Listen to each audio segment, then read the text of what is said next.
জুলাই গণ অভ্যুত্থানে যারা জীবন দিয়েছেন তাদের মধ্যে শীর্ষে রয়েছেন শ্রমজীবী মানুষ।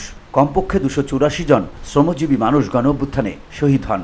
দিনমজুর, রিক্সা চালক, ভ্যান চালক, সিএনজি চালিত অটোরিকশার চালক, ট্রাকের চালক, সহকারী, দোকানের কর্মী, রেস্তোরাঁর কর্মচারী ও পোশাক কারখানার কর্মীদের মতো আনুষ্ঠানিক অনানুষ্ঠানিক খাতের শ্রমিকেরা গণ অভ্যুত্থানে জীবন দিয়েছেন।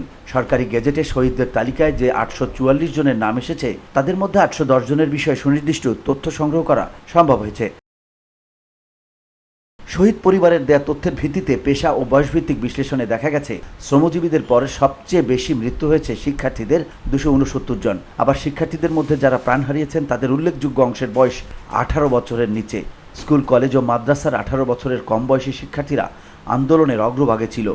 অনুসন্ধানে দেখা গেছে গণ অভ্যুত্থানে কমপক্ষে 133টি শিশুর মৃত্যু হয়েছে। শ্রমজীবী ও শিক্ষার্থীদের পর বেশি মৃত্যু হয়েছে ক্ষুদ্র ও মাঝারি ব্যবসায়ীদের। অন্তত 120 জন ক্ষুদ্র ও মাঝারি ব্যবসায়ীর মৃত্যু হয়েছে গণ অভ্যুত্থানে। এরপর রয়েছেন বেসরকারি চাকরিজীবীরা, সংখ্যাটি 108। গণ অভ্যুত্থানের নেতৃত্বে ছিলেন শিক্ষার্থীরা। বৈষম্য দূর করার জন্য শিক্ষার্থীদের আন্দোলনের সঙ্গে পরে সারা দেশের প্রায় সব শ্রেণী পেশার মানুষ যুক্ত হন। শহীদদের সরকারি তালিকায়ও বিষয়টি স্পষ্ট।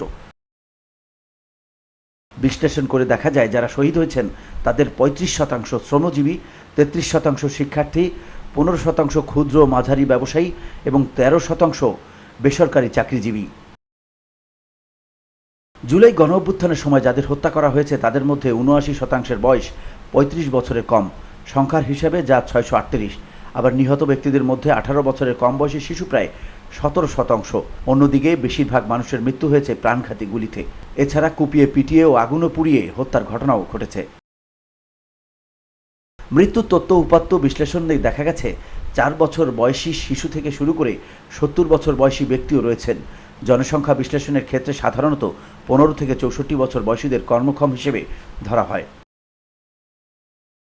BOD Bangla news desk.